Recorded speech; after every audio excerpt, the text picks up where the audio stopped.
Welcome back, everyone, to our weekly meeting, Trend Following Trading Club Ideologues. What do you think about that music? Yeah, no good. No good, Elon. We need better music for sure. I mean, that is pretty bad. I mixed it up, but come on. What's funny is I had a really good podcast last Friday at 4 p.m. Eastern on YouTube with the guys Resolve Riffs. And it was really fun, and I really enjoyed talking to those guys. Super nice guys, incredibly smart. They're into trend following a bit. I think but it's done probably a little bit different, obviously, than the way that I do it. But it was a really good podcast. They let me just talk on and on, which I'm all in favor of, like I'm doing now. So it was really a fun time. But one of the things that didn't come up is that they're the ones who coined the term ideologues, because a few months ago they did another podcast with Mark from Top Traders Unplug, and Mark and them were going on and on about classic trend following versus vol management, correlation management, dynamic position sizing, and one of them, or all of them, started going on about the ideologues versus the pragmatist. And so that never came up, that I should have given them credit for coining that term for us. And a few other things didn't come up either, but it was really fun. So a lot has been going on in the markets and in Twitter and spaces. So hopefully we'll get a good discussion going today. I know we want to talk to Alp about his research project, the 3,000 stocks that caught my attention in a good way. So as usual, I'll let Oleg, I'll add him as a speaker. It's going to take a while. It's connecting, and he will come on and tell us how much he loves being here and how much he misses me. The podcast from Neil's Top Traders Unplugged CTA edition. Yeah, those things are still very, very good. I mean, I'm really enjoying those. Katie, I like the guy from HUR. He was really good as well. And some of them, obviously I don't agree with everything that they're saying about diversification. And I want to say that it was a very interesting week, and all weeks of trend follow are interesting, of course. But I want to say that now I am re-listening episodes of Systematic Investor of 2020, March and April 2020. And I remember how I listened these episodes in 2020, in March 2020, how it was and how these episodes, it was a very important guide for me there in that moment. It helped me very much, and I think it saved a lot of money for the people from all the world. It was a very great gift from the world, this knowledge of Jerry, Maurice, and Niels in the environment of Corona crisis. And it's very powerful. And Jerry, Niels, and Maurice told how to diversify, the importance of risk management, the importance of having a clear plan, and so on and so forth. And every time I listen to these episodes, I feel I feel greatness from it. And it's a very big gift. And this trend following trading ideologist, it's also a very big gift from Jerry to the world. And I'm very thankful for that, for all people who are involved in such projects. G'day, Oleg. G'day, Jerry. Hello, everyone. Look, I'm particularly excited today to hear about Alp's research into stocks. I was just wondering, Alp, can you give us a rundown of what you've found with your research? Hi, Richard. Hey, everyone. Hey, Jerry. So basically, the world is very easy when you're trading commodities, credit, and forex, because there's only so many of them, and so if you're gonna trade commodities, you're gonna capture basically all the things that are moving in terms of price, and also you're gonna capture everything else in terms of the fundamentals as well. Even though you're not going to be doing any work around the fundamentals, you're going to capture all the supply and demand fundamentals because you're trading everything else. And also, thirdly, you're going to capture anything else, any anticipation around the commodities as well, without doing any work around that. So if there's going to be a regulatory approval, or if the weather is going to be bad and the coffee crops are going to be ruined, you're already capturing that without doing anything else. But with the stocks, so how are you going to do that? So there's a big selection bias with the stocks because if you're going to take, I'm keeping an eye on MSI World Index, All Country World Index, which incorporates all the medium cap and large cap stocks, and you might want to use another index, even you might perhaps to capture the small stocks. So first of all, you're gonna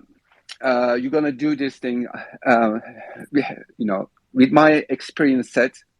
So I'm following up an index which incorporates US and international stocks, and I do have that index members since 2000 to today. So basically, this gives me my base diversification with the stocks. Okay, so all the sectors are there, and this is making money when there are these great bull markets.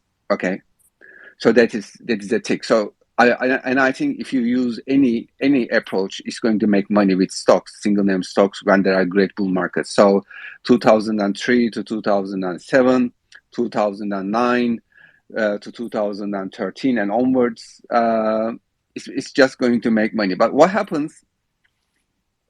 So the things are a little bit challenging in terms of the process when you want to capture the Apple, for instance. When 2007 they introduced this iPhone, and so is your process capturing the Apples of the world, or the 1990s, these Microsofts of the world, or is it capturing the Starbucks of the world, or is it capturing when Nike was selling a lot of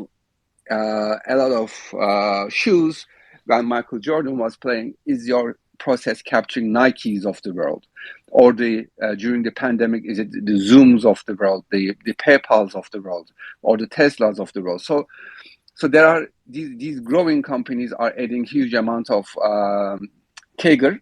So you need to have, the first is your base diversification, but then you must in some shape or form be aware of these growing companies, and usually I was looking into the growth in terms of the earnings per share surprises, these fundamentals, and I was thinking how to incorporate that into a process, but somehow if you can incorporate it, it makes a huge addition, because these growth stories are a lot. So that is a second point. And the third point is around anticipation. So how are you incorporating the anticipation element into your stock selection process? And the most recent one is, of course, with the COVID. So only these pharmaceuticals, right? It is understandable to trade Moderna, but to be able to trade Moderna, you need to have few bad apples in your stock selection process. And when these companies have a race to be able to come up with the research to this vaccine, so how are you incorporating that? While going through the 2020 in the middle of the pandemic, you need to have a process to capture that. So so if you cannot do anything else, you need a base diversification. But things get very, very good if you have a process to capture growing stocks, and you may not have a process like that, which is fair enough. And if you can capture these anticipation stocks as well. And so that's my 3 points that I wanted to share. So this is one thing. And the other thing is with the stocks. So there are stock winters, like we have CTA winters. There are periods of stock winters. So that's an important point to keep in mind. And also, I've noticed that the effort level is high, much higher than trading stock indices as well. So that's another point as well. So these are the points that I wanted to raise. Thank you. And Alp, you mentioned that if you compared an index comprising 3,000 stocks, where you like an ETF of 3,000 stocks with a 10% drawdown, compared to investing individually in 3,000 stocks with say a 0.33 basis point move, you were saying that there is no comparison. One significantly catches outliers and the other doesn't. Is that what you've found? Yes. So so basically, I was playing one of the indices. So I do have this bespoke index, and I have access to so many stocks within that. And I've just asked the question: if I construct a equal weight index of thousands of trades, and if I trade this hypothetically with a very small risk, and I've seen that it is making a lot of money because I'm able to capture outliers out of those 3,000 stocks. So I think it was more than 2,000 on one occasion I've tried, and 2,700 on other occasions. So basically, the outlier properties of individual stocks are high, and I'm able to cut my losses short. So this is, for instance, when you're trading Russell 3000, as a similar comparison, even though Russell 3000 is going to be market cap weighted, so you need to construct an equal weighted Russell 3000. And if you want to trade that, you won't be able to capture those outliers because you really need to trade the individual members of that index. And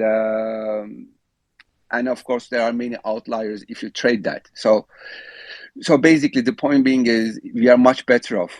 I mean, of course, experienced traders already have these conclusions. I mean, Jerry Parker, God knows, trading individuals, single name stocks, maybe decades, right?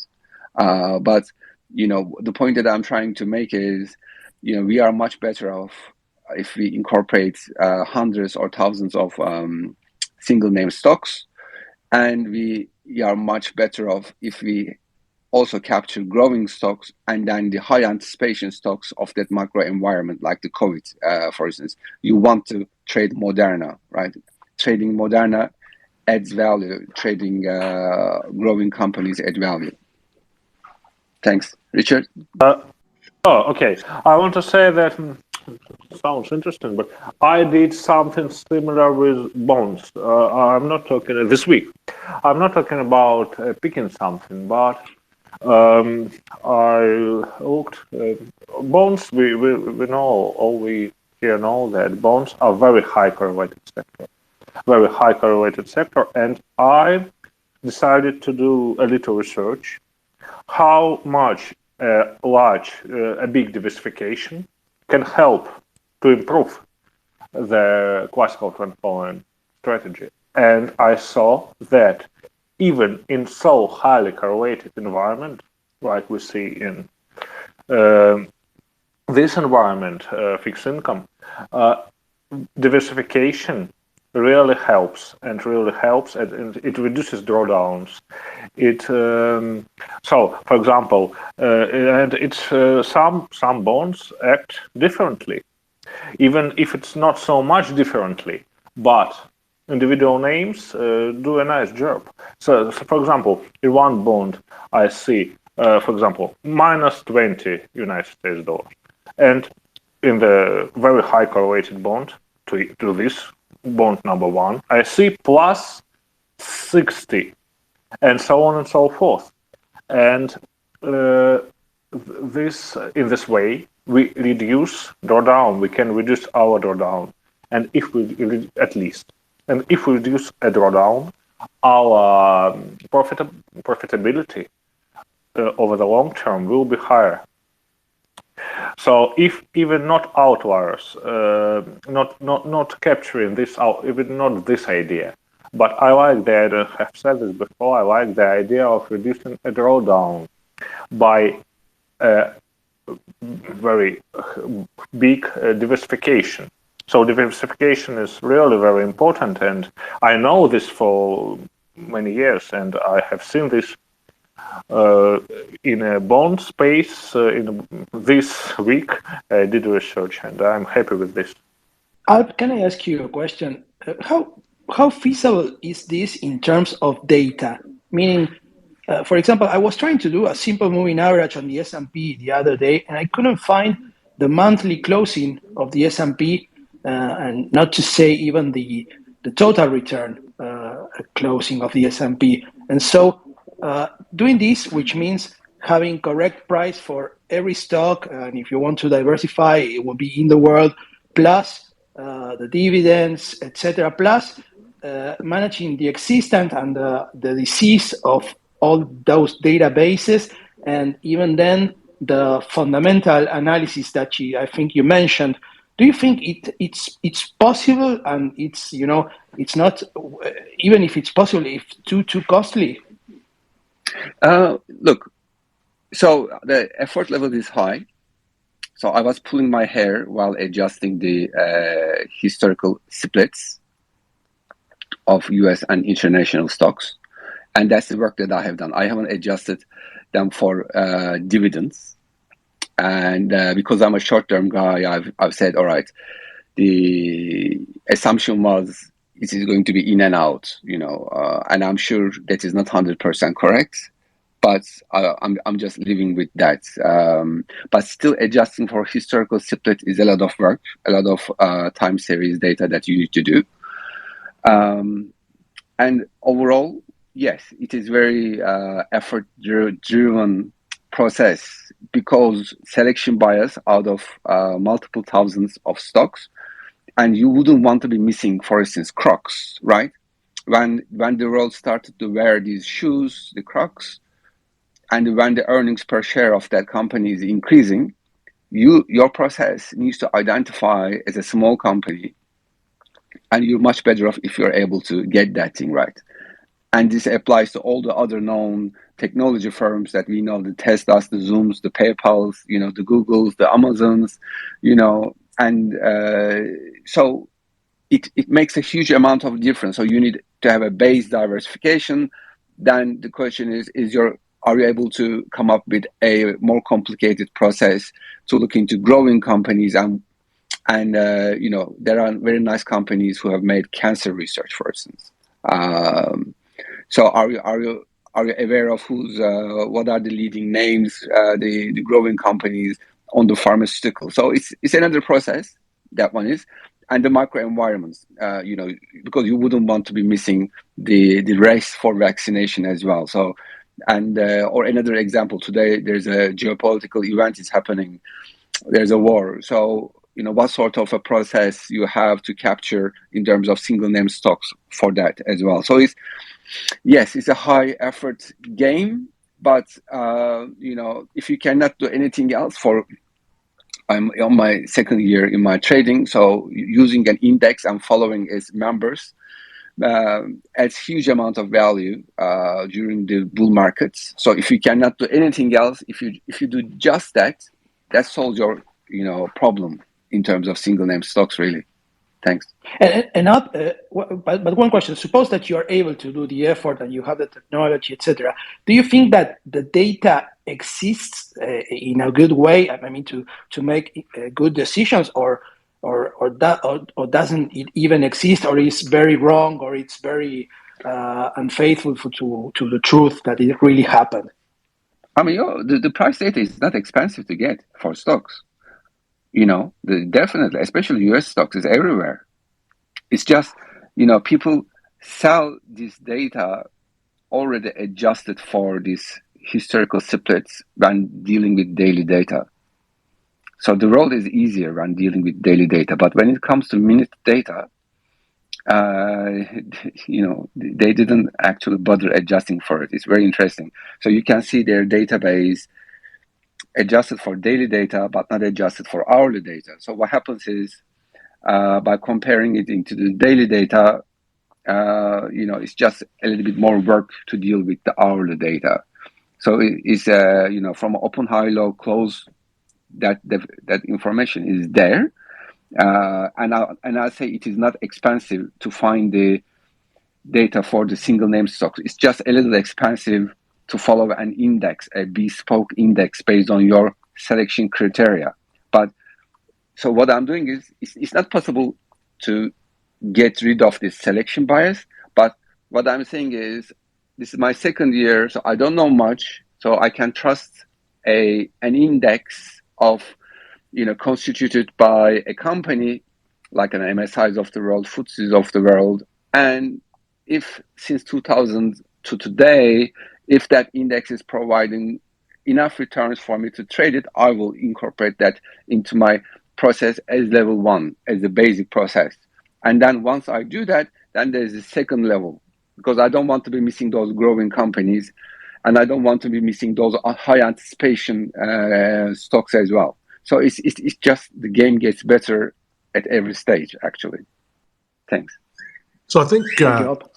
I think Yahoo is a good source for data.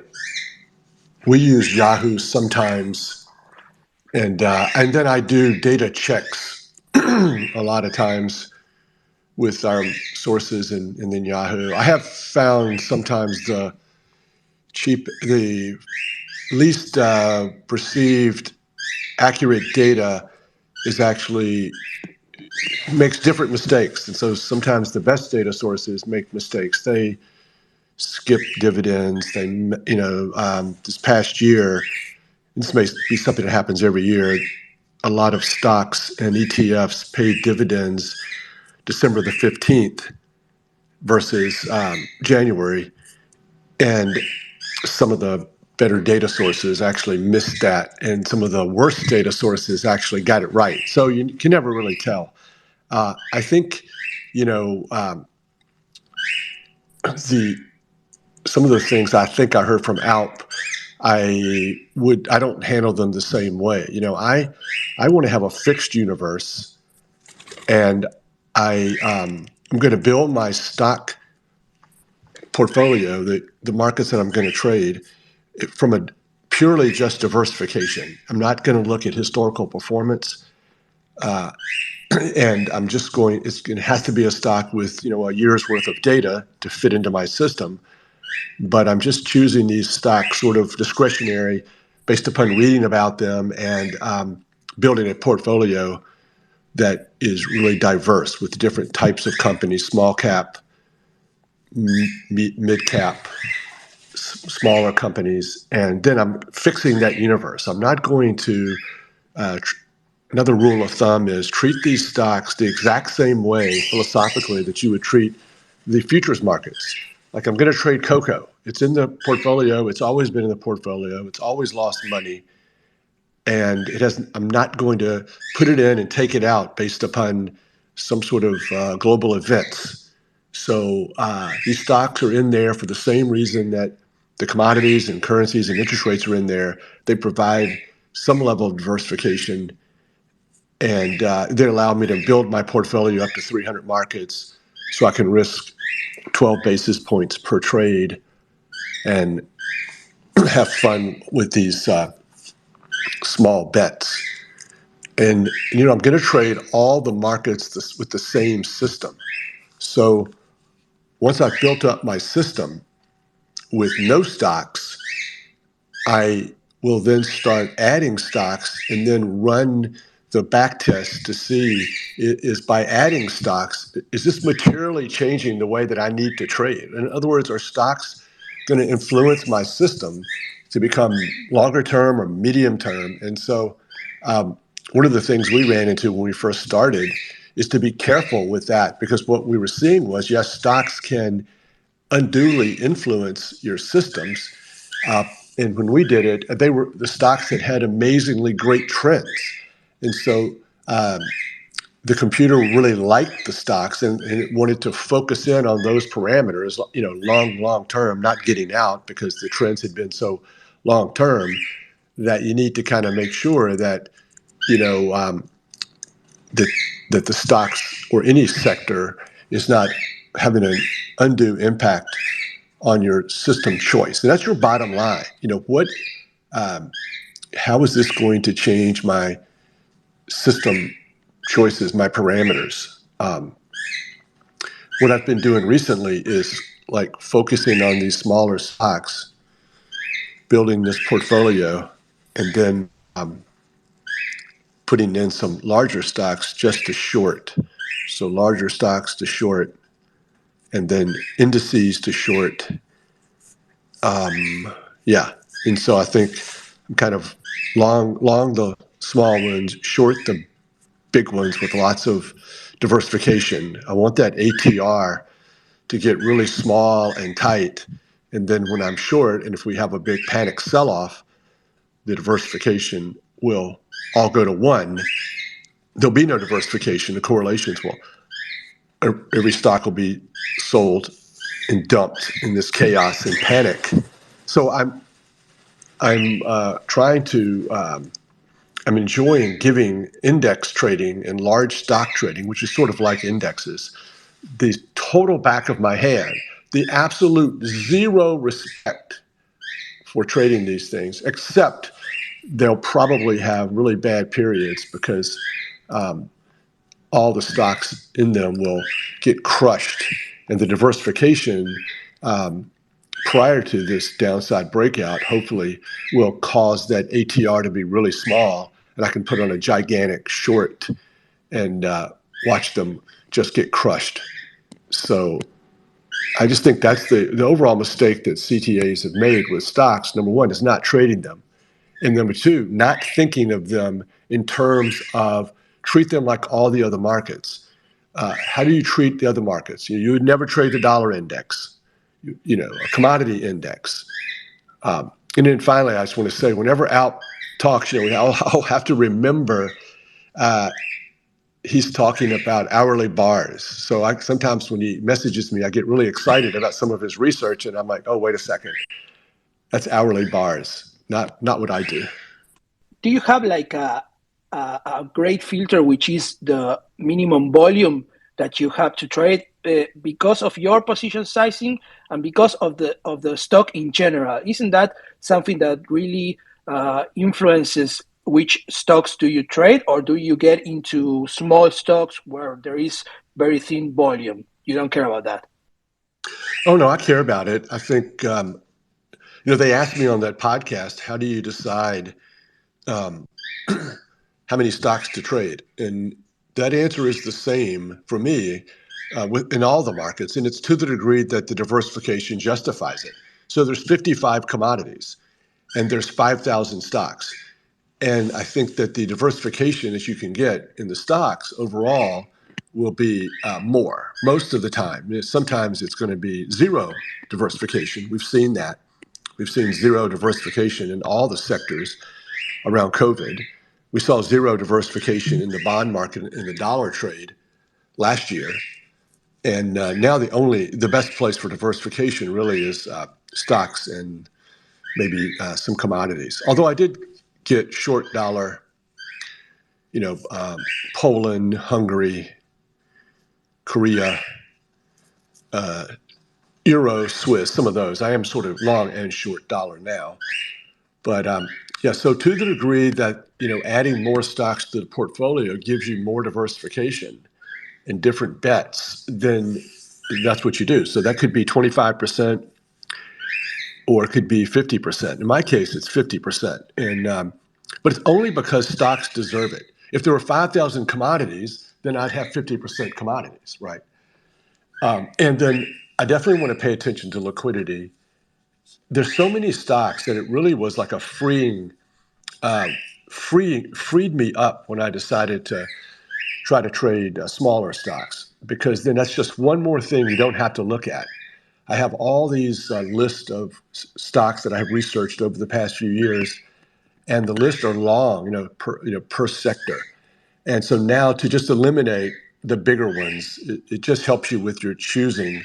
And I think it's somewhat legit. People were telling me they had done research. My friends had done research, and that smaller stocks had better trends.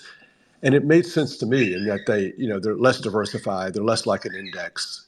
They have maybe one business line or a couple business lines. One fundamental thing, endogenous thing, can maybe produce a big outlier. And so I felt like, the opposite with the indexes and stuff would be great for shorting. But you definitely want to pay attention to volume. And we do, you have to run that calculation for average volume and your ATR. We size everything based on ATR, just like we do all the futures markets. We use leverage. We have access to quite a bit of leverage. And so everything's the same. Breakouts, small losses. Yeah.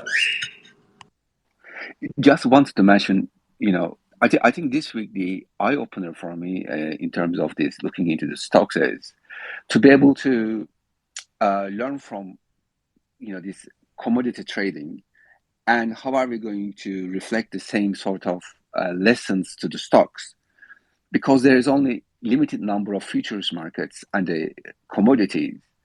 When you trade commodities, you actually trade everything else within there. So for you, diversification means that you are trading all the commodities with the right fundamentals. I'm not against shutting speakers down when they mention fundamentals, but I didn't do that, Al. So can everyone hear me? I can hear Yes, you. Jerry. I don't hear him. Okay, Richard, you want to weigh in on this debate? No, look, I'm not an expert in this area of stocks, Jerry. So I'm just listening. The only thing I'd say is that I see a very strong point in the need to identify stocks that have unique qualities that, based on what you're talking about, in that a highly diversified company is really taking the joy away from a trend follower. It's a bit like an ETF in a way. It's being constructed by a business, a way to sort of flatten their return streams, remove outliers from their business model. So I'd prefer to be selecting stocks that had the capability to deliver outliers by virtue of the fact that they weren't heavily diversified, but yet they need to be highly liquid.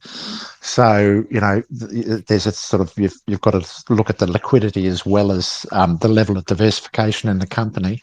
I think that makes logical sense. And then, when Alp was talking about ETFs, effectively the way I understood what Alp was saying is that whenever we trade something such as an ETF, or we trade something such as an index, the diversification decisions have been taken away from us by virtue of the manager that has constructed that ETF or that index, or that committee that has constructed that index, and we lose the properties of the outliers within it by virtue of the construction. So it's always preferable to look at the individual constituents of an index or any ensemble grouping and look at its capability to deliver outliers, in logical reason. I think that's very important. Yeah, I agree with this, and I think that index, and I know this, not only I think this, that index, in fact, it's a basket. It's a basket of different things. It can be correlated or non-correlated, or from time to time correlated or not, but it's a basket. And so it is a less diversified market. And so we can't trade it as a, for example, SP500 as 500 markets. Of course, it's not the same amount of diversification. It's definitely so. So diversification is great. Even is and about this and about mid cap stocks, low cap stocks. I think that really mid cap stocks. If we see, I see the evidence that and small cap stocks, it looks better. But it really looks better in a trended space and transformed space. But I think it's my opinion that if we are talking about, so it's good to diversify, of course. But I think in a very long term, I'm sure that we will see the same results, like in Tesla and maybe in Frontline oil tankers, mid-cap stock, for example. We see the same result maybe in a 10 years. To, to, to, but we can see this in 1 year. We don't know the future. But it's definitely mid-cap stocks is a good diversifier to large cap stocks, and I'm sure because it's less correlated. It looks less correlated and it looks more trendy. So in terms of shorting, at the moment I'm planning to short the indices and go along the individual names. So that's one observation. The second observation is when there's a bull market, all the stocks are making a good amount of money. Like 2003 to 2007, even 1995 to 2000 is the same thing, or 2009 or 2010. When we say that there's a CTA winter, actually trading single name stocks with our models are making are making are making good money basically. So when there's a bull market, all the stocks go up.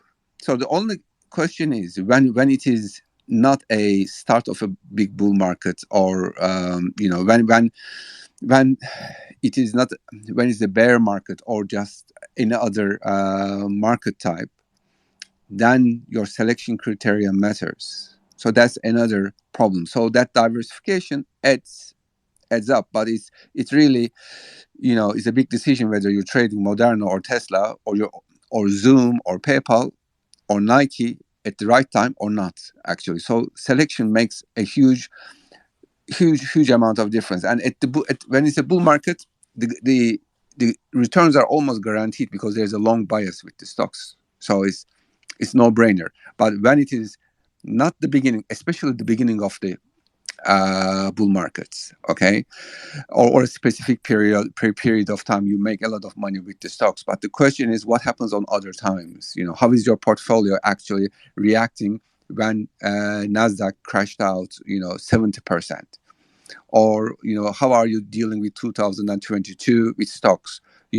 How much money you're losing in 2022, how much money you have lost last year by trading stocks, or during 2008, how much money you're losing. So a very well diversified portfolio is not going to lose that much amount of money during bear market. So that is another question. So you don't want to be missing those upside bull markets, but when the bear markets hit, how much money you're going to lose with your stock is also another just a thought point in terms of diversification as well. Thanks.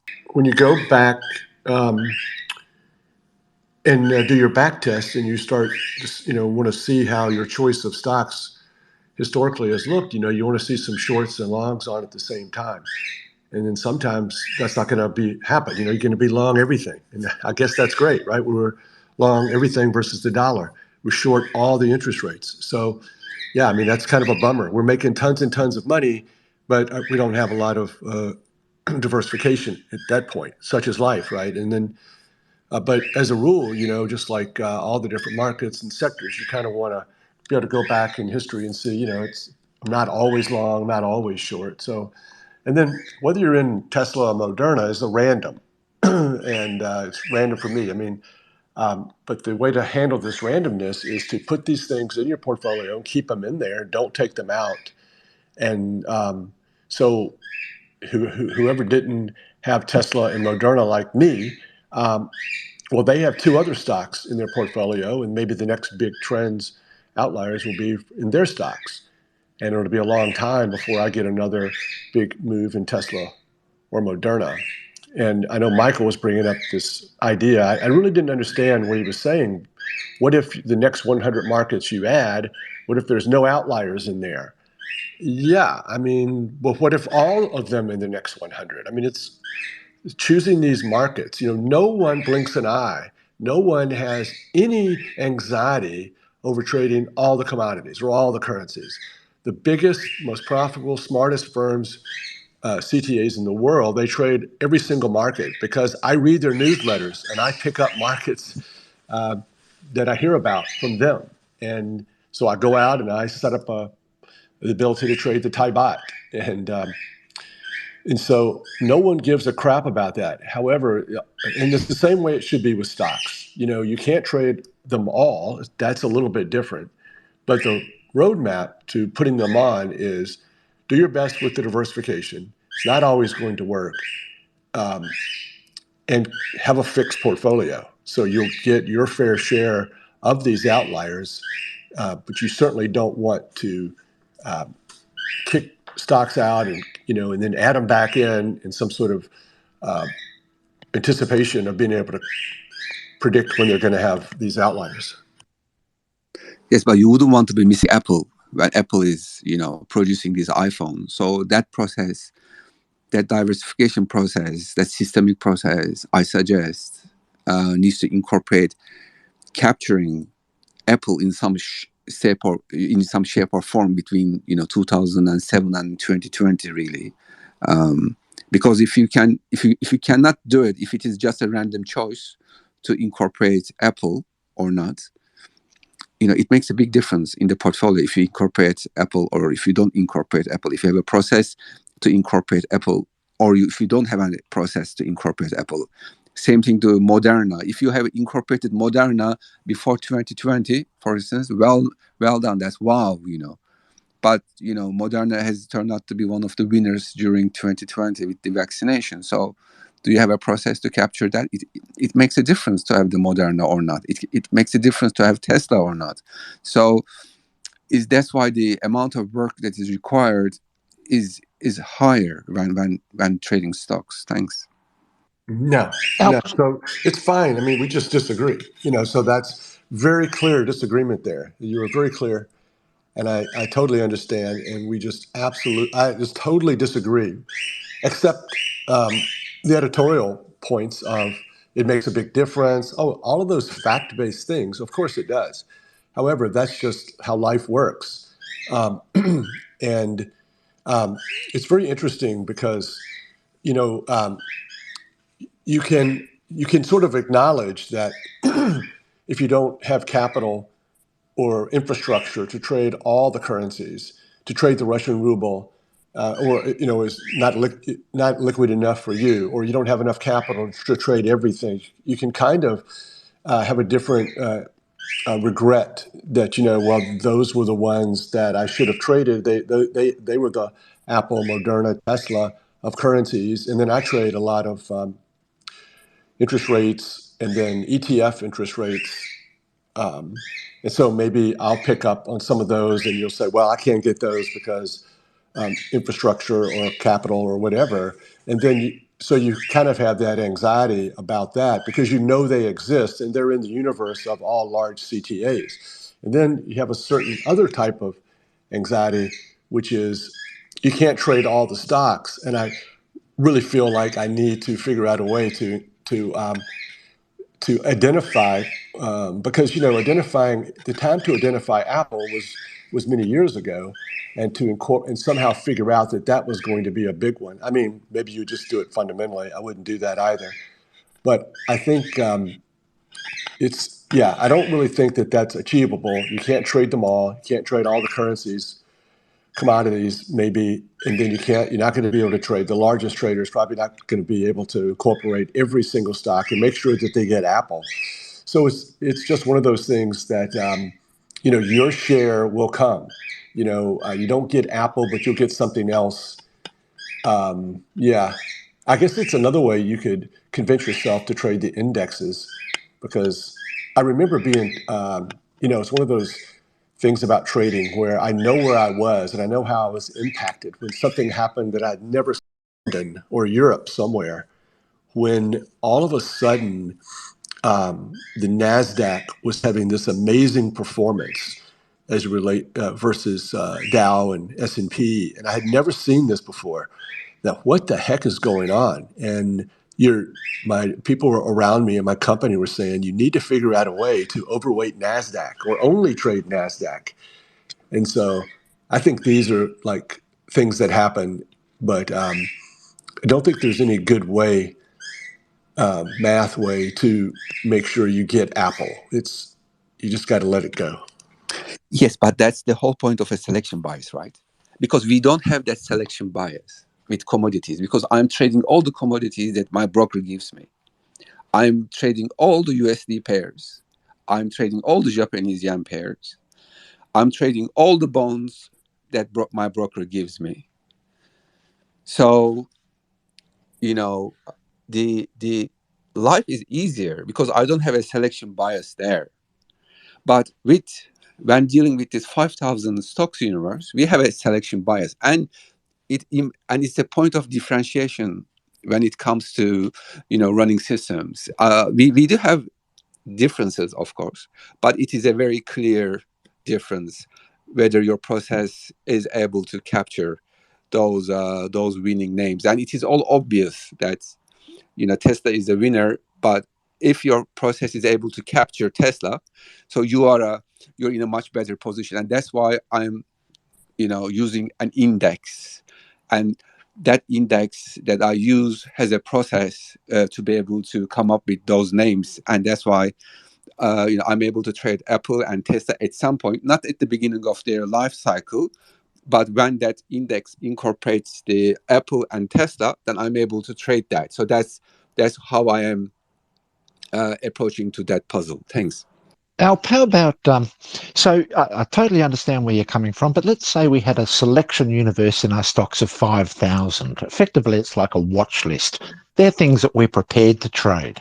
But what we're saying is, rather than using fundamentals or these methods to identify which ones to actually select, why don't you simply use a stringent indicator, like a very long look back, that is therefore waiting for any of those 5,000 stocks to express a material price move, a significant material price move, before they're even considered for selection. So in other words, they're inactive until they might hit the 200 Donchian breakout or something. So effectively what you're doing is you're stripping back your selection to only those that exhibit the price move, the material price move, as your selection criteria, and then you sort of choose a breakout technique or whatever to enter those type of stocks. Because clearly with something like a Donchian 200, you're going to pick up your Teslas, your Modernas,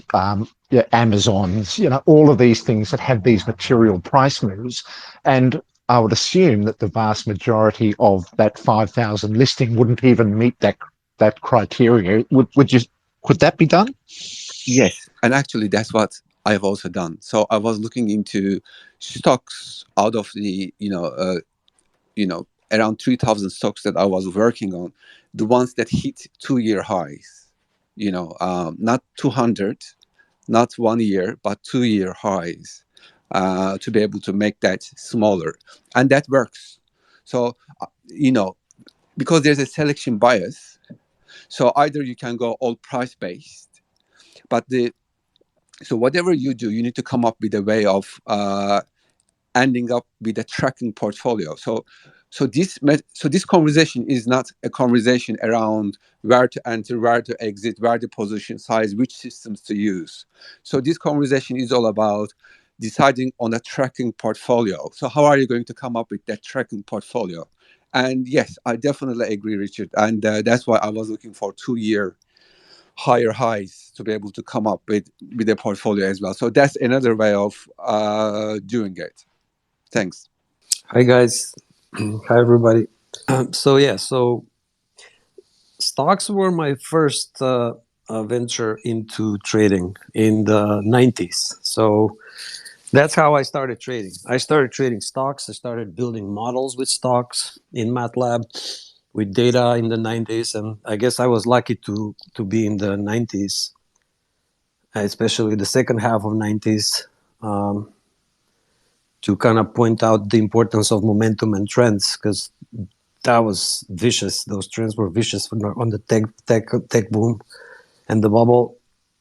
And from all the discussions that I'm hearing now, we are barely scratching the surface on trading stocks. There are way more hedge funds, prop desk groups, and quant groups that are trading stocks and dealing with these questions that you guys are raising than there are trend followers trading commodities or global macro and whatever. So the universe of people and groups that have tackled these questions these and 100 times more questions that we are just now tackling is humongous. And the literature, there's a lot of literature, there's a lot of papers being published. So because of that, I like Jerry's approach in not even venturing too deep into that universe. Just stick to what I know how to do well. Try to look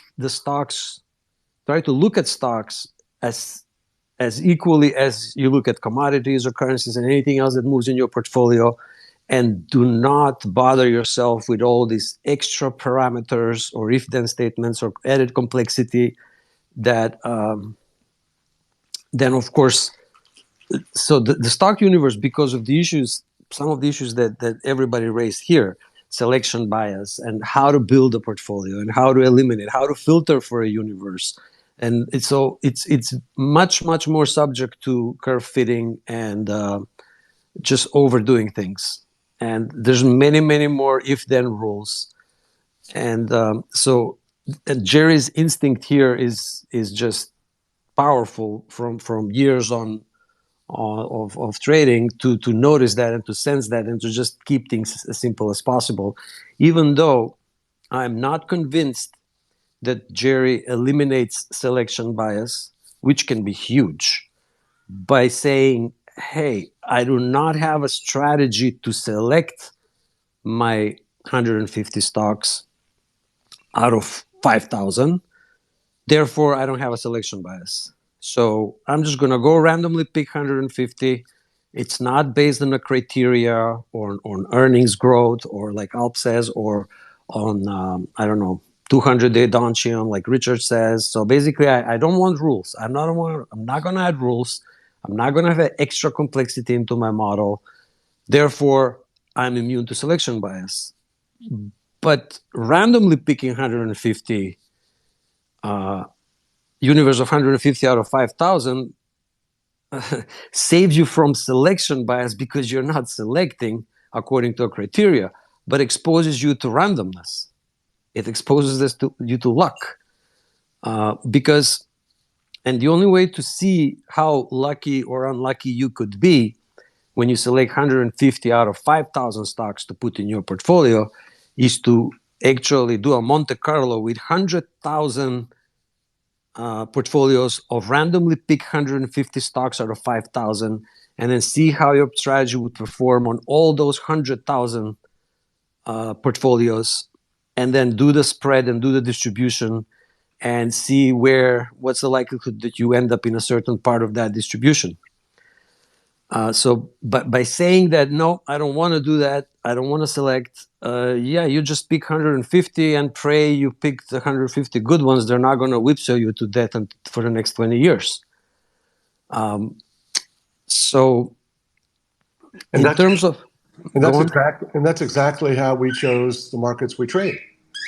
They were given to us, and we embraced them: currencies, commodities, and bonds, futures. And I couldn't agree more. I mean, you need to be very, one of my sayings last year was, don't dig too deep. Just be surface. Don't try to predict. Don't try to do too much analysis. You're just going to buy these breakouts I'm not even sure that large stocks are. It's better to trend follow on the long side smaller stocks. I mean, I've gone through lots of stock charts and lots of research, and I've seen lots of nice trends in the biggest companies out there. So I think the most important thing is following these rules. And I remember thinking recently about the discussions we had about CTAs don't predict, CTAs don't use discretion, and listening to what people were saying that I initially didn't agree with.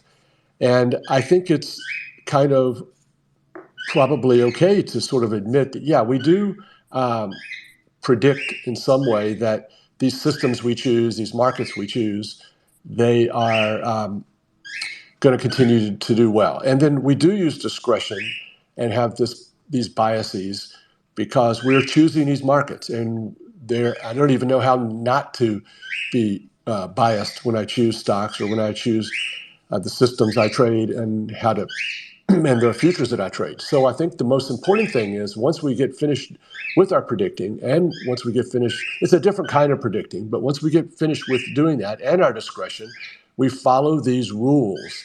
We have a fixed universe. We we're going to take we're going to be good on some things, we're going to make mistakes on others or have bad luck on others, but we're consistently with the same process, the same systems, the same group of markets. We're going to minimize any issues that we have because we just don't know exactly what to do.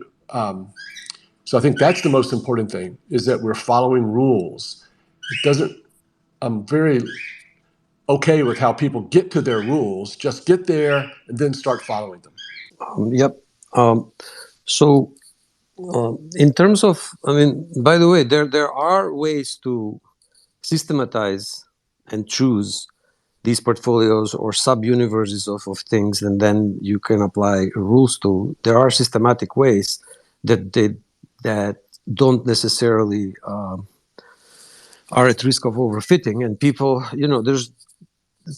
that's how strategies and funds and groups separate themselves. But there are ways to do this systematically to in some way get some statistical knowledge as to whether this thing is going to you have an edge and how big that edge is. So just to give you an example, so basically in the 90s when I first started, you probably have heard this method called canceling by William O'Neill, the publisher of Investors Business Daily. So this is to Alp specifically. So basically, the canceling method combines, it's an acronym of 7 letters. Half of the letters refer to fundamentals, half of the letters refer to technicals. Technicals are mostly trend following. You're waiting for like a breakout out of a 6 months or longer base. If not, you're not buying, and then you basically have 8% stop loss on every entry. So cut your losses short and let the profits run.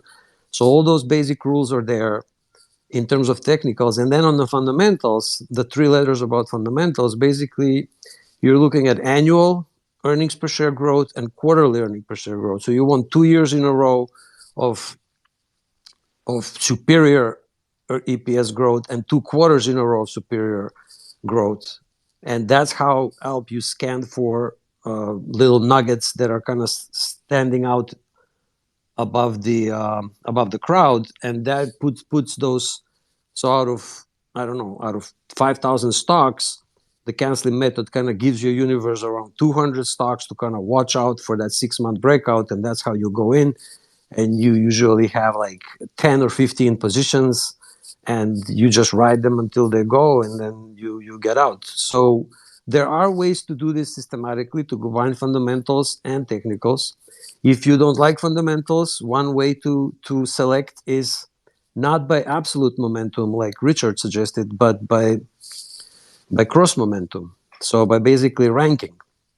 So you can rank all 3,000 stocks in 1 year or 2 year momentum, or average, or 6 month, 1 year, 2 year momentum. Rank them by that, and pick the top 200 stocks for longs, and pick the bottom 200 stocks for shorts. So now you have a universe of, and then stick with that for, let's say, 6 months. Next 6 months, you have another ranking and selection. So pick the strongest 200 in momentum out of the 3,000 from all sectors, preferably. Maybe you can rank them even by sectors if you want to diversify.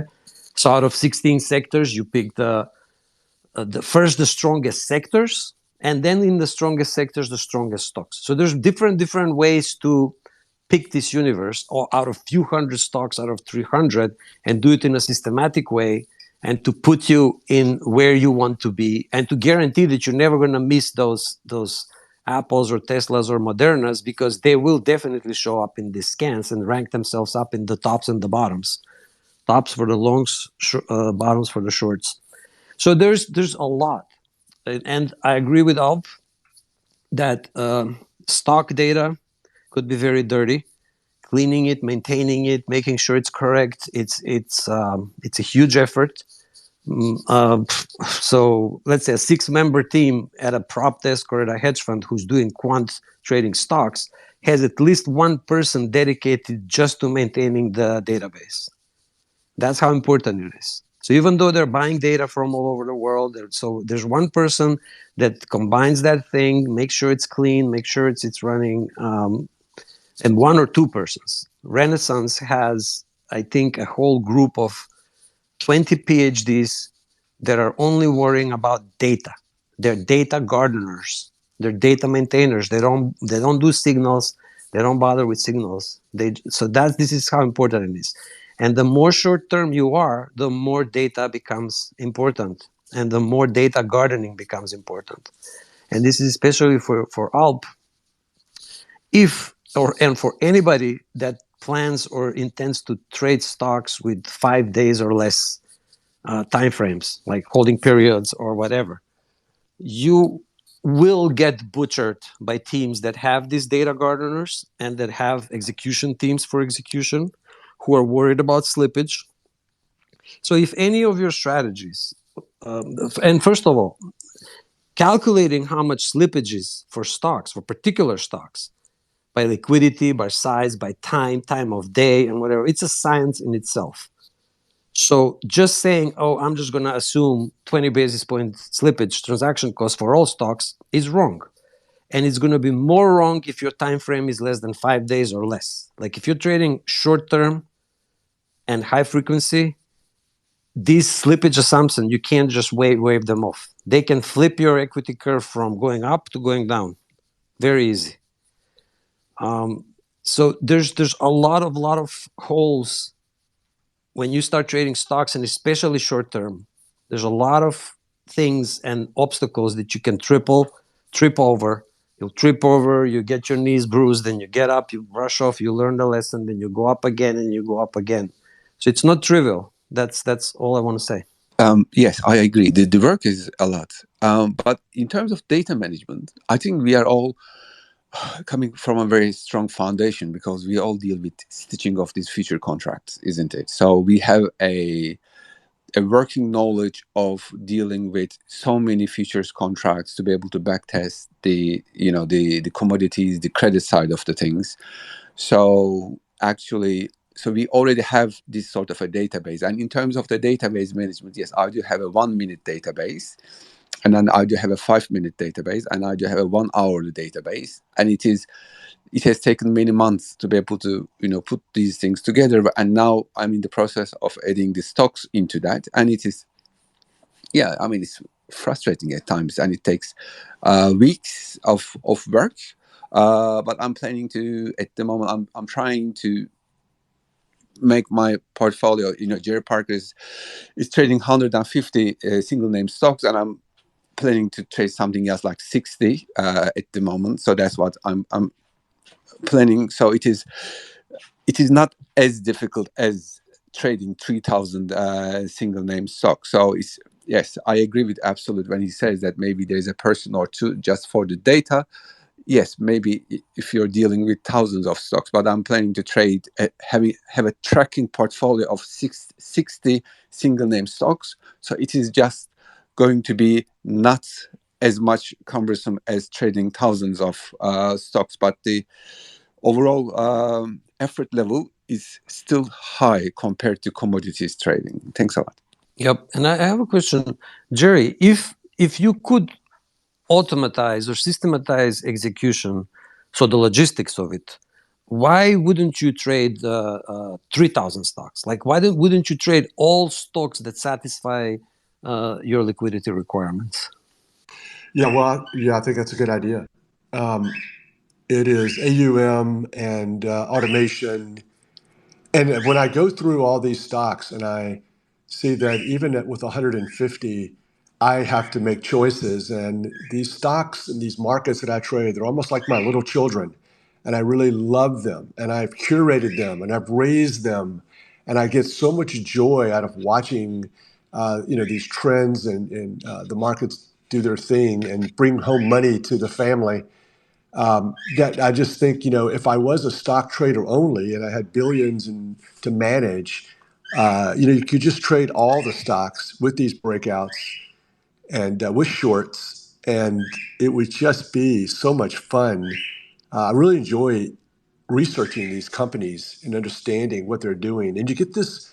And we trade them all over the world, well, mostly Europe, Canada, and the U.S. But you just get a sense of how big the world is and how things that are happening in these small to mid cap companies about how the progress of humans and all the different things that people are involved in these companies. It's just quite an amazing thing to see the world open up. That's one of the fun things I've always had about trading is that I get in my chair at 7 o'clock and I just am watching everything of importance kind of happen financially, currencies, commodities, stocks, bonds, crypto, and it is so much fun watching things change. One of the things that came up on one of the podcasts was just remembered. It was this thing about markets evolve, and a lot of the managed futures CTAs they kind of want to mislead or give people an impression that suits their own purposes, and that is that since markets are evolving and changing all the time, you need to have a CTA who is evolving and changing all the time. But one of the SocGen 20 forced the conversation to sort of go in the other direction, which is given that markets change over time and they evolve, trend following fits that perfectly because trend following is loose pants, trend following is allowing things to happen and change and fundamentals to play out and just going with the trend. So no matter what happens in these markets, the trend following is able to adapt because something out there is going to produce big trends. So the difference between these is are markets adapting and evolving and life is changing and chat GPT and Trump and COVID and all these things are happening and then you overlay it with trend following and it works. The implication they want to give is, or they want to confuse is, well, the trend following needs to change. The markets are changing and patterns are changing, and now the trend following needs to change. And so we'll be optimizing every 6 weeks for new systems and new parameters. And that I think is kind of bunk and no good. But it's definitely something, a lot of this complexity and dynamic position sizing and adding exotic markets, vol management, correlation management, short-term trading combined with trend following. I love what Alp does, don't get me wrong. And carry trade, pattern recognition, mean reversion. At the root of a lot of this is just, I need a way to charge 2 and 20. Yeah, and I think good classic trend following is very similar in some respects to what happens when people try to beat the S&P 500. It's very difficult. The simplest, most transparent way of trading stocks is very hard to beat. And I say the same thing. Classic trend following, one entry, one exit, and a stop loss. Lots and lots of markets, as many as possible. Hunting outliers, very, very hard to beat. And the only way to really beat it is to use an inaccurate measurement of risk, return risk, something like Sharp. And I want to say that it's very beautiful words, very great words that Jerry said. And I want to say that we are very adaptive in every trade. We use ATR stop loss, RTR stop loss. So we are adaptive in every trade. So there are some things that are changing every day. It's volatility, and there are things that I think is unchangeable. It's people behavior. It's a structure of a market. It's ability to trend, to change in the price, ability of the price to be changed, and it's unchangeable. So we capture this outlier. So trend following is beautiful and great because of it. And so this adaptiveness and combining adaptiveness with unchanging things, it's very beautiful. It's very powerful. I'd like to bring up a little point here in relation to there's this common statement made about the trend following winter, or the CTA winter of a decade. I don't know about everyone else, but when I do my back tests now, today or last year or whatever, and over the course of time, I'm continuously improving my diversification, so continually adding new markets as time goes on. When I do my back test now, that winter gets less and less. Now, my thoughts are that the reason for that poor performance of some CTAs, now it's not all CTAs, because when I look through the programs of some of the trend followers, like Salus, Salus Alpha, quite a few of them actually, they haven't gone through this 10 years of CTA winter. In fact, the entire classic trend following community had a bumper year in 2014 because of the energy crisis. Which was, they might have had poor performance for 2010, 11, 12, 13. Then bang, they had this super performance during 2014. And then there was a deteriorating performance up to about 2020. But when I do these back tests now, I find that CTA winter disappears, or that trend following winter disappears. And I personally think it's because we weren't diversified enough. And in other words, yes, trend following is a perfect adaptive system. It's a great adaptive system, but where I think we were let down a bit was our level of diversification entering that period where there was this different regime, a regime characterized by central bank intervention, all of these things. There were still trends evident there, because when I'm doing my back test now, I'm still finding outliers that aren't necessarily just strictly in 2014. There was 2016, 2018. I'm finding them all over the place, but I'm finding that it was with different markets that I hadn't diversified into until that period emerged. So, as Jerry is progressively adding more stock. So the system is changing because the diversification is continuously increasing. And I think that's making our models much more robust through this far greater expansive diversification we're achieving. And I think that winter might be, indicative of certain programs that might have been, developed their universe in accord with the regime that existed from 2000 up to 2010. But then when the regime turned, they simply weren't capturing the markets that were delivering the alpha. And, clearly between 2010 up to 2020, the stock universe was the one that was delivering the alpha. So the reason for the lack of performance of trend followers was because they were obviously underweight in stocks during that period, because if they'd participated in that movement, that CTA winter would have disappeared. And there were not in managed futures CTAs don't hunt outliers, and the outlier potential for a large group of stocks, diversified basket, could be pretty high. And essentially, what even if the CTAs who the managed futures CTAs who don't hunt outliers and are more interested in smoothness of the equity curve, their performance, it probably doesn't matter if they trade the individual stocks, because the diversified group of baskets that they trade, the index futures, they're very diversified, and they probably fit more in with this whole idea that we'll make money when the whole sector moves, but because we're not even trying to capture the outliers within a sector. New Model Trader, who I don't know, but posted some good stuff about this very topic, saying if you move the data 1 year, 1 or 2 years, you get a different conclusion about the winter. But I encouraged him to join us today. So one of these days, we need to get New Model Trader in here. I think he sounds like he's a trend following ideologue. So, but he's a mysterious guy. So maybe, or gal. So we'll hopefully encourage him to join our Friday meetings one of these days. I want to say that I mentioned in my backtesting that the largest stocks, which we can see in SP 500, the first stocks, the largest stocks of it, like Google, Microsoft, and so on and so forth, they are really very correlated.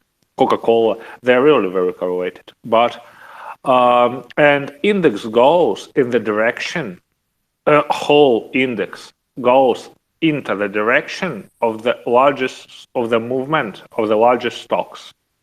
So if we trade mid-cap stocks and even stocks from SP 500, even large cap stocks, but in a more diversified way, it really reduces our trend following winter, I think. So here is my point. Can I make a comment?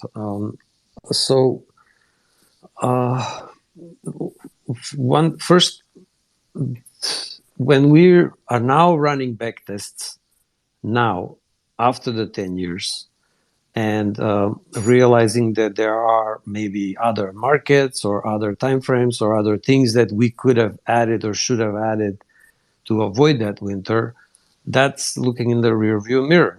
So it's easy to, what do they call it? The Monday quarterbacking or something, like when you look at the game and analyze the game and you know what everybody should have done and could have done, but it's Monday, the game's over.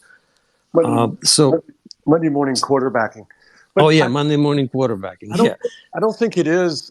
I see where you're coming from, but it's not really, because we have a fundamental underlying philosophy that we want to add more markets. And as we get more assets, as we get more infrastructure, as we get more knowledge on where to find these markets, it wasn't like one day I woke up.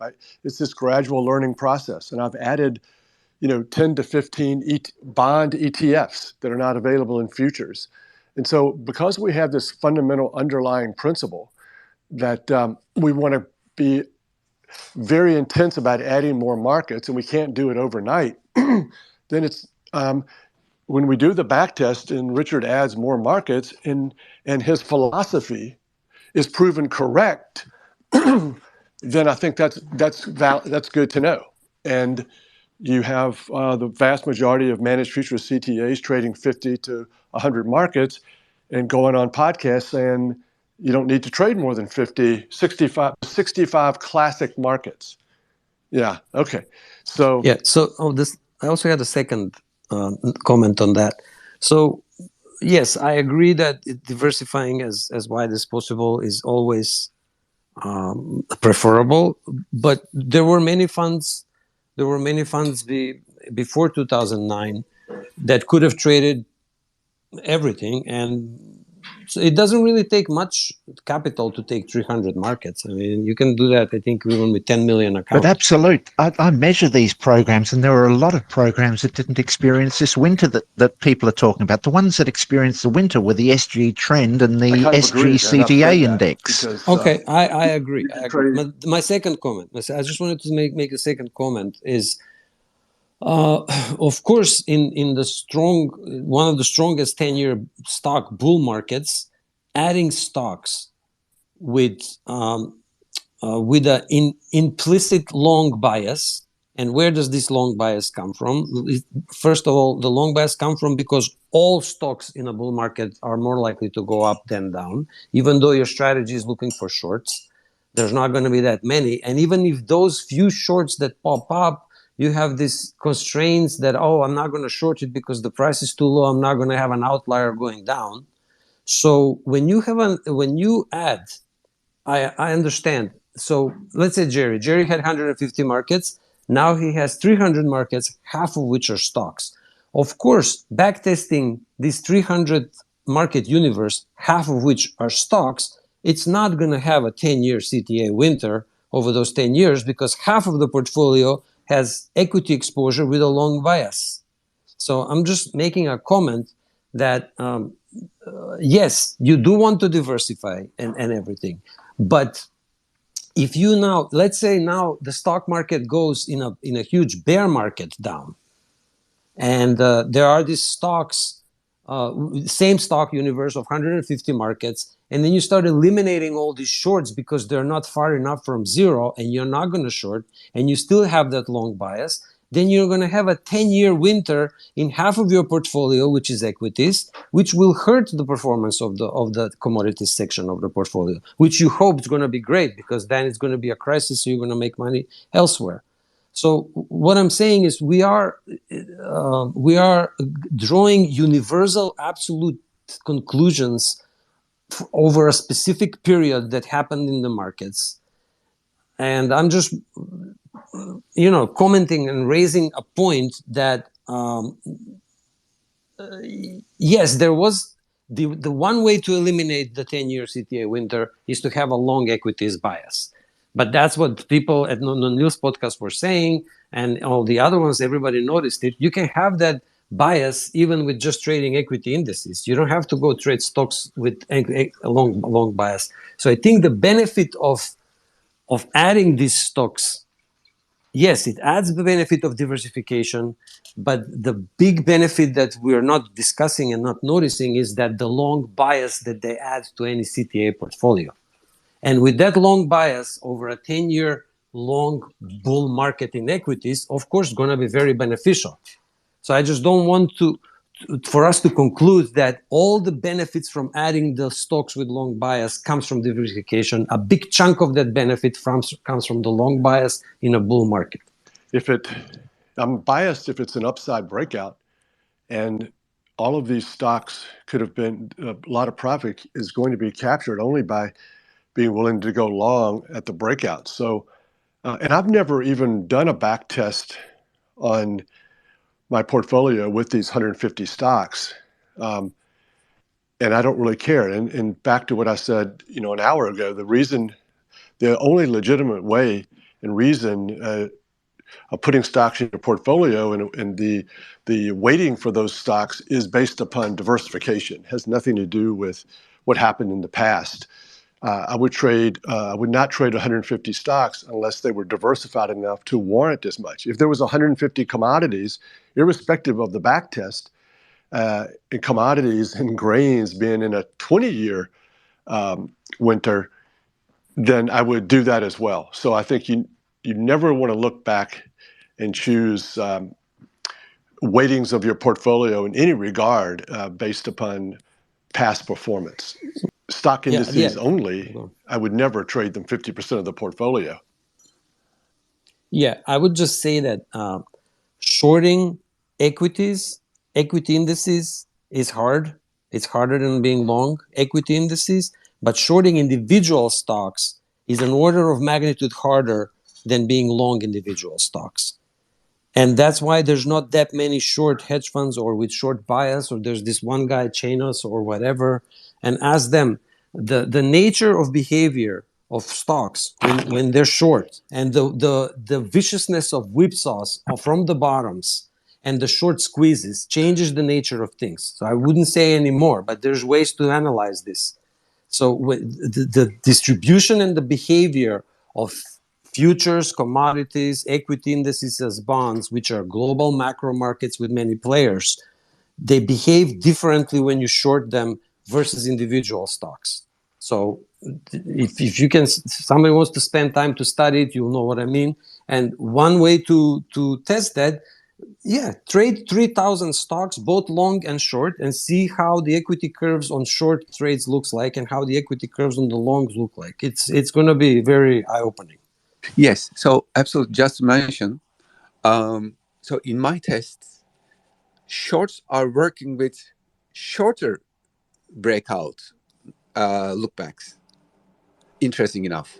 So I'm not short of sample size when I trade hourly bars, but it's an observation that I agree. So because of this long-term bias, I'm using, let's say, 200 bars, hourly bars, but the short term works much quicker, like 100 or 125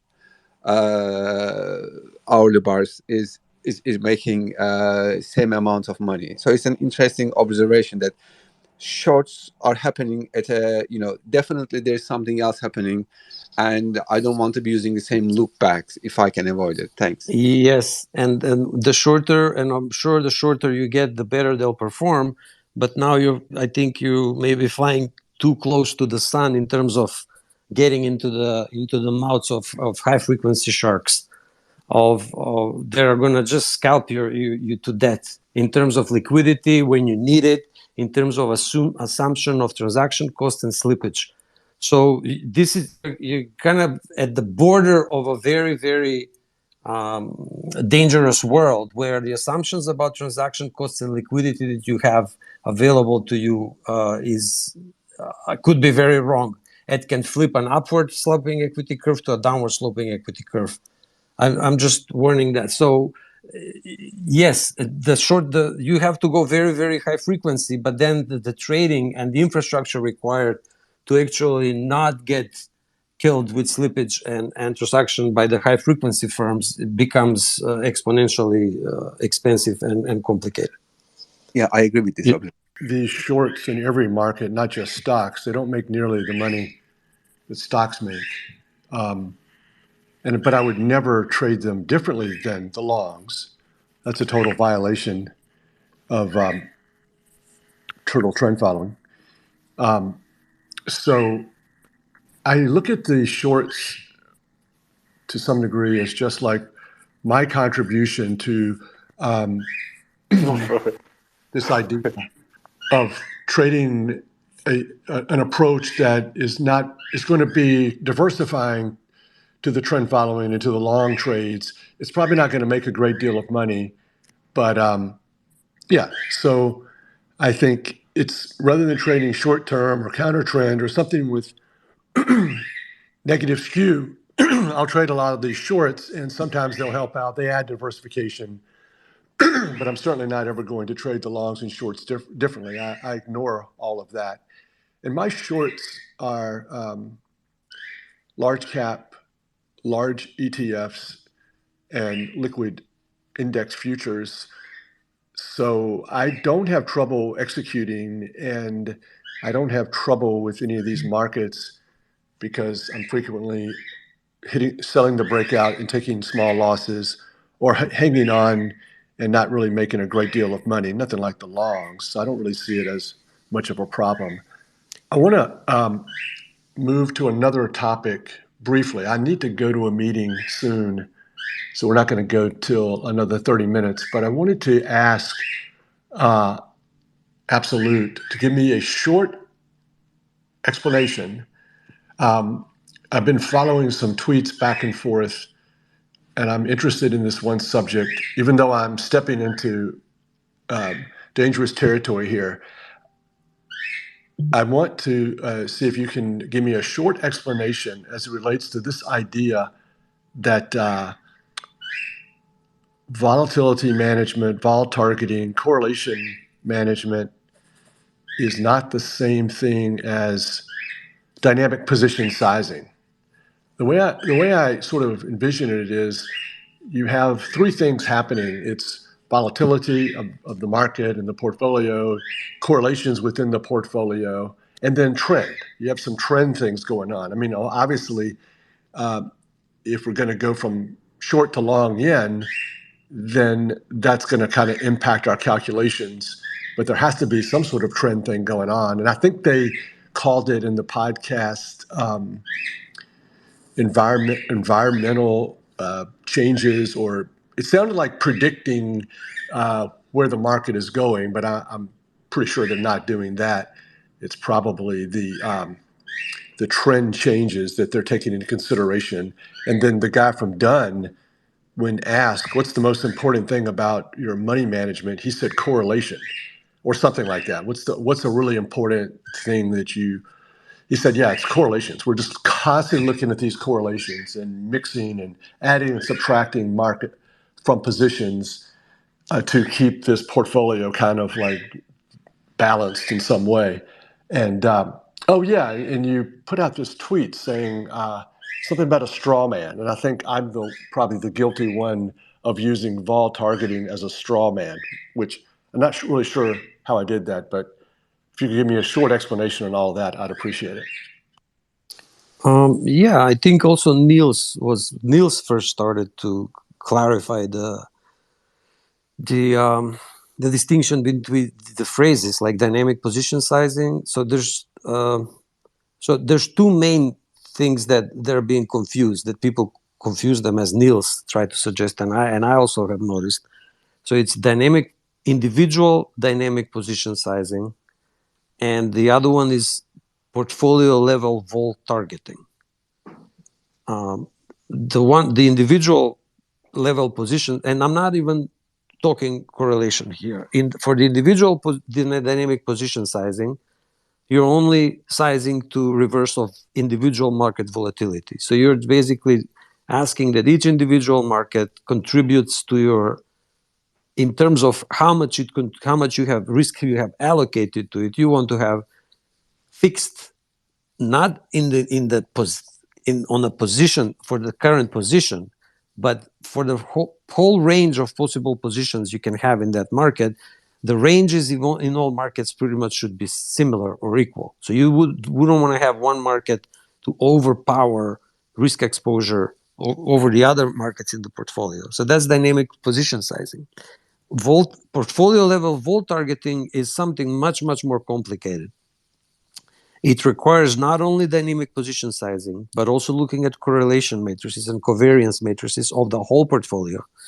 And then putting weights on all markets and multiplying all markets with calculated weights after you do the inverse matrix calculations, so that the resulting portfolio is expected to have a certain targeted level of volatility, let's say 15%.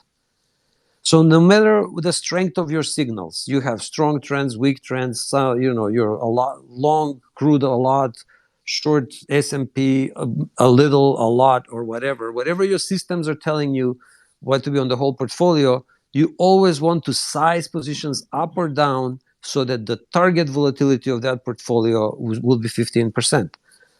I mean, the simplest way to do it, even without correlation matrices, would be, okay, so you have your current positions now, as they are,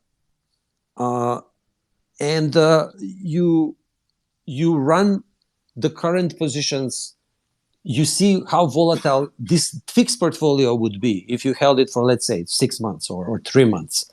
And if you see that, oh, this portfolio is now only 7% volatile and I want to be 15%, well, then you just multiply everything by 2 to bring it to your target volatility at 15%. So basically, you have your mandate.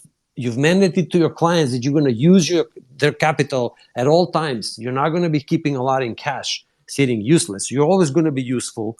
And if the current portfolio volatility as it is 7%, you're going to bring it to 15%. Also, on the other hand, if you calculate that the current signals are going to bring you 30% volatility over the last 6 months on that portfolio, then you're going to cut everything in half to bring it down to 15%. So this can be done with or without correlation matrices and covariances. This can be done theoretically, but also in practice, like heuristically, not scientifically. So that's vol targeting. Some funds are doing one, sometimes funds are doing the other. Some funds are doing vol targeting with correlation, some funds are doing vol targeting without correlation. Done, if he says that he's doing correlation, they are doing correlations. But you can also do correlations and adjust sizes for correlation if you don't vol target. So basically, you can allow the portfolio to breathe in terms of exposure and volatility. You can allow it to go from 7 to 30% depending on the strength of the signals in each of the sectors in the portfolios. But you will adjust sizes up or down so that not one particular sector or a signal or eigenvector takes power.